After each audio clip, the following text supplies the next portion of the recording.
Hi, welcome to Crypto Kids. We're here to teach children and parents about cryptocurrency. I'm Charlie, age 8, and I have some special guests coming in the studio with me today. Please welcome Tom. Hey, Charlie. What hints and tips do you have for an 8-year-old like me? It's a great question, actually. I would say the fact that you're even asking that question is a great first step. I would continue doing all your research that you're doing, everything that you're learning about blockchain, because it's important to learn about all these new technologies as they come up. And keep inspiring yourself, because I know you love drawing and I know you love artwork, and you're getting really good at it as well. So I think you're on your way to becoming an absolute professional in this industry. You're doing the right things. Thanks for that information, Tom. And hello, Vanessa. I've created all of this artwork, which is unfortunately 2 pieces, and I was wondering how I could turn it into NFTs. Sure. So can you tell me a little bit of what inspired you to make them to begin with? Why were you making them? Well, this one, I thought, I usually do, easy steps like this one, like a main character that, very well known. But I thought I might try create something that's actually, living as an animal, but in a different type of version. Wow. Can I see? So, let me have a look. That's really good, Charlie. Because what I would say is, if you started playing about with technology, you might scan that drawing inside of a computer, then you might use it with Photoshop, or you might look at some tutorials of how to use After Effects or something like that to make it into a motion animal now, and then kind of tell a story with it.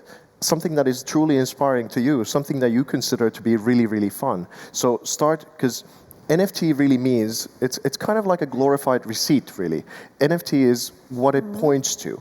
And if it points to what your real inspiration is and who you are and what you would like to contribute to the world, then all the rest of the steps come really easy. Then you can just go to YouTube or something like that and Google, how do I make an NFT? And maybe it's OpenSea or different kinds of platforms, and how do I open a wallet like MetaMask? And those are the things that you require. But I think you start from why you were inspired to make that and what do you want to show the world that is uniquely you, so that people would want to be a part of your thing. Okay, that is very good advice. Thank you for that. And one more question for you, though. If I wanted to do that in the future, if it gets, let's say it goes worldwide and it becomes very popular, but it's like a one original game, do I have to probably change the first main part of that? Or do I keep the same thing but make a change in the new game? That's a good question, actually. A lot of NFT projects started off as one design with multiple different rarities attached to it, but now they're introducing new features where you can change your NFTs as well, or upgrade them into something new. For example, like breeding features. If you had 2 NFTs, you put them together, and then you would get a new NFT off the back of it. So I think actually constantly developing these projects is what keeps the audiences engaged. It inspires your own creativity, because you would start with this, and then maybe you would evolve that into another butterfly that would have different colors on it, for example. Or maybe you take it back a step and you start with the caterpillars. So there's a lot of development that you can do within a project itself, even after it's launched, to make sure that the people are getting the best artwork from you, of course, and the best utility out of the project itself. That's great advice. But one more thing, if you chose yourself without any other advice and chose to make a new version of the original, would you want to sell that for what it's worth, or would you want to restart that and then sell the old things from the original thing you made from it, and then after you sell those, you make it into new things by upgrading different types of stuff and into the game? Yeah, I think this probably comes into when people create a project and they talk about creating like a one of one versus creating like 1,000 of the same artwork. Can you speak of your experience on things like that? Yeah, I mean, people now consider that it's quite, that the one-of-ones are really valuable because they're so scarce. But I would say that if you have a masterpiece, it would be better to have a 1 of 10 of a masterpiece than a mediocre 1 of 1. So it really, that's so amazing that you're into crypto at this point and you start to have these value conversations, because it's so far removed from how I experienced the whole thing as a kid. I mean, of course you do different kinds of trading of like cards and whatever, but this takes you into such a realm of asking these questions is such, like you were saying, that was a brilliant thing. It's like, the fact that you're asking these questions now is going to make your life is going to be like super set. And any kid like you who is in this kind of field at this moment in time, just asking those questions is what's going to get, like you'll know the best after you kind of just spend time thinking about it and playing about with it. Yeah, and what we're talking about here is current NFT projects that we've seen and that we know about. However, going forward, you might even create your own NFT project with its own utility behind it. So, for example, if you were to create a certain set of artwork, but the purpose was that that artwork can then be used within a game that we build in the future at Helicon, that's pretty cool, because you're getting a cool piece of artwork, but I'm saying, in a couple of months' time, you're going to be able to use this character within the game and play as this avatar, or use this weapon in the game, or use these coins within the game itself. And then suddenly you've got what we call interoperability, which means it's not just a piece of artwork. It can be used in multiple different ways and have different functions. So these are the things that we can start talking about and creating games that you love to play with characters that you love to draw. Wow. And also, one more thing, I saw your NFT. That monkey picture, it's going to be a costume on Amazon, people. Make sure you sell it. Only 50 quid. Only Well, 50 quid. We'll be back.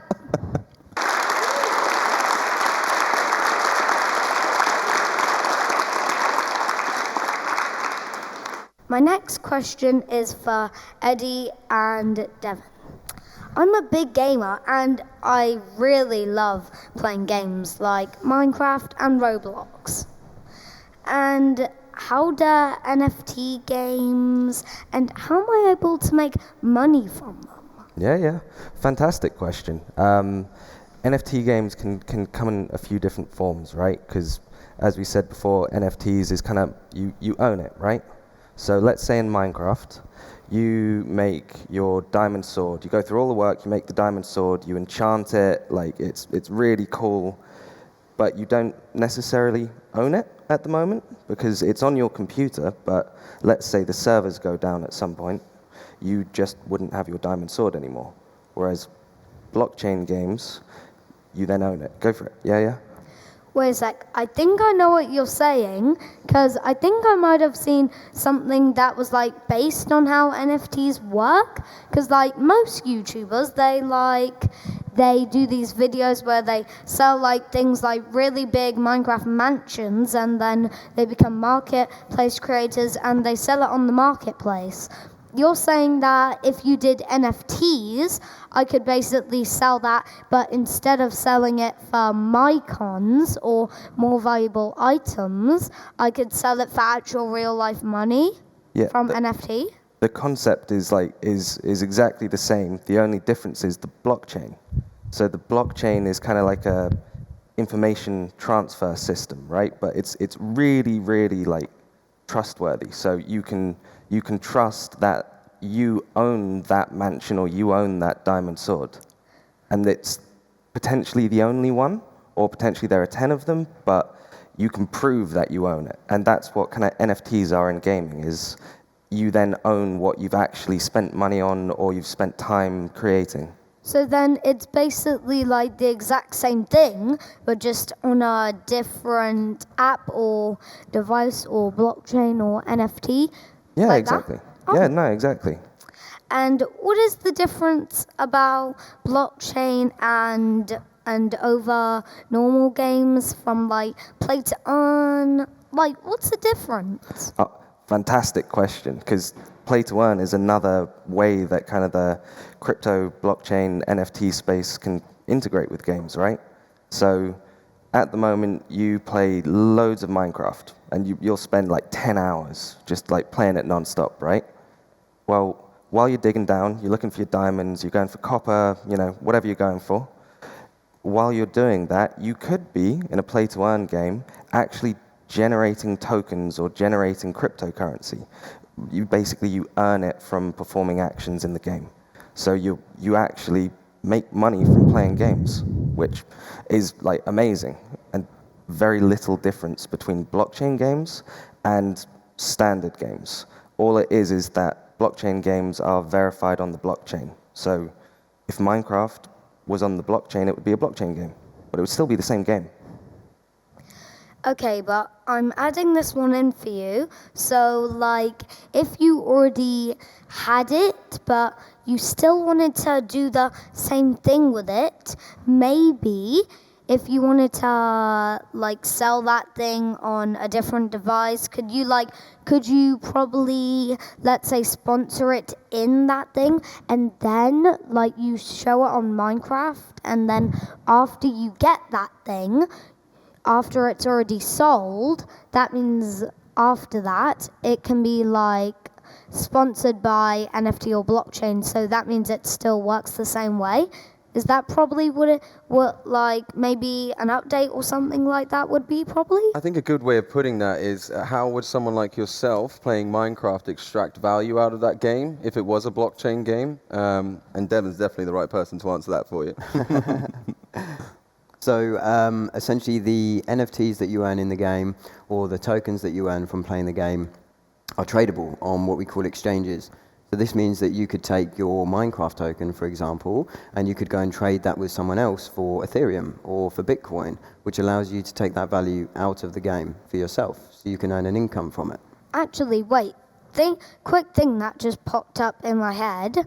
How would it work? So, like, if you had it in the game and you wanted to sell on NFT or blockchain, if you had that item and you're gonna sell it, how would you be able to get that item to prove it from that NFT thing? If you could, like, if you're playing on Xbox or something, and you can actually like screen grab it or anything, and if you have proof and you sell it to someone, how will you have a chance to give it to them? Because like you can't just friend people just to give them items and then keep them friended, right? So how would that work? Well, what would be the difference here between taking a screenshot of something and creating an NFT of that something? So NFTs are essentially like a token on the blockchain. So it's the same as, it's essentially represented by a piece of code or a hash. So you can actually prove that you have that, which is different to a photo of something, right? It's provable ownership. In terms of trading it with people, they use things called smart contracts, right? And a smart contract means that it's like a digital piece of code. You put your NFT into it, someone else will pay the money for it, and the code will automatically swap it for you. So you know that you are going to get that money for your NFT. Yeah, and you don't necessarily need to know the other person who's buying it. You just need to trust in the blockchain and the secure system. Exactly. Okay, but it also, if they pay for it, if like, let's say you're the one buying it, you're really excited, and there's a new update with like a sword that has like ice and flame in it, like a natural added fire aspect 3000 that isn't even in the game yet, and a natural frostwalker boot that give it to you when you need, like when you fall on it and you're holding the sword, it naturally spawns ice that doesn't break as long as you step on it. Yes.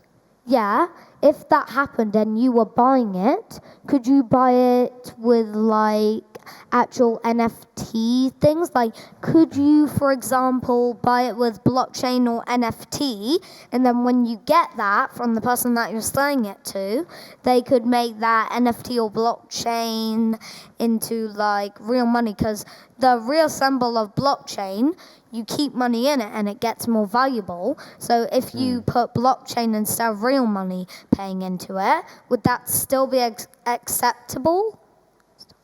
I think where you started there was if you were to create a new version of the NFT that's now upgraded from the original one that you've had before, right? What would then happen to the one that you had before? That was a good question, because you have to put something in order to get something out, right? So if you want to create a new NFT, let's say in Minecraft, you would have to mine some resources. You'd have to put those resources together in order to create something, right? But if you wanted to create a higher value item, you would have to have that item plus higher value resources in order to do that. And all of this on the blockchain can be NFTs, right? So each one of those digital assets has a real world value. So for example, in Minecraft, if you spend 10 hours a day going around mining all these resources that I don't have time to go and mine, I could come to you and I can buy those resources off you, or you could decide to use that to upgrade an NFT that you've got within the game. But what you do with it afterwards is entirely up to you. You can play with it, you can sell it, you can try and upgrade it again. Okay, but what if, like, let's say you try to get really big upgrades and, like, you go too far, like, you try to cheat with it, like, you actually cheat getting that item. That's a good question. But then, like, how to prove it, like, to show that How to show they're it's doing real? it fake, how to do that is probably, like, let's say they try to enchant it really good, yeah? Let's say NFT in the future with an update, it could have an update that, like, when you sell it, you have to put the information of, like, the account to see on that world if you, like, actually have achievements turned off, because, like, if you have them turned off, that means you Right, so Charlie, we've got to do one question at a time here. So the first question that you're saying here is, how do you prove that what you're buying from that person is real? How do you know that they didn't fake it, right? And that's a really good question. How does that work on the blockchain? I mean, how do I know that what you've created isn't something that's fake or non-generated? So when you create something on the blockchain, it's called minting, the action of minting automatically puts it on the blockchain. So as soon as it's created, you know that that is the person that created it. So you can't, and the not cheating thing comes down to, making sure that your game is secure, making sure that people can't hack it, making sure that you've gotten rid of the bugs that are going to break it, right? So that's our job as game designers, is to make sure everything's fair. But that's good information to add in, but that wasn't, like, my main question, actually. What it was is that, like, let's say to prove it, maybe if, like, let's say NFT, it probably needs to update, because, like, think of it this way. You sell it, but, like, I think that'd be better to show the proof of how long you've been on that game for, because, like, let's say it would take a few days to actually get that item. You would have to show how many days you've been on it for to do that, and show that your achievements were on to actually get that. Otherwise, it'd prove that you were in creative. And also, in creative, that's why I'm saying this, because in creative, like, everything's free. You can free build, you can fly, anything's possible. And if NFT doesn't probably check that, maybe they could just go into creative, and then they could get that item, upgrade it really good, like with fire respect, and just do all that, and then sell it while putting themselves back to survival before they do that. Okay, so before we wrap up here, what's the question on that one? In creative mode, what you're saying is that you want to be able to show in these games how long someone's been playing to prove that that's why they have the item they have? Yeah, because, like, let's say you could ask Nintendo to do an update, like, where you save the progress of the days you've been in, and it shows, like, incomplete how you could do that, but there's a selection to show, like, how much you've been playing it for one day, or a month, or year, or a few. I see. Okay, so this is going to have to be our last question, but that is where I believe you guys come in as developers, right? That's the kind of functionality that would be worked into the game. Yep. Yeah, I mean, is that something that would be necessary within a game to show how long someone's been playing, do you think? So there are loads of different ways to do it. You could do it on time, but you could also just say that things that are created in creative mode in Minecraft are, like, named and tagged creative, and then those items can't be made NFTs. So you have to earn the items in your standard mode, and then creative can't create them, can't create NFTs. That would be a way to fix that issue. But very good question. Good question. Right, that's it. That's all the time we've got. Are we going to do Thanks for that information. Yes, very good questions, Charlie. And we're going to be building a lot of games, and I'm going to need a lot of your input, I think, in how to build them. Don't worry, I got big brain on this. All right, well done. Well, thanks for joining us. We had a lot of fun explaining all this. I hope you have that in your notebook. You're going to need it. Thanks a lot. And, well, see you. Bye.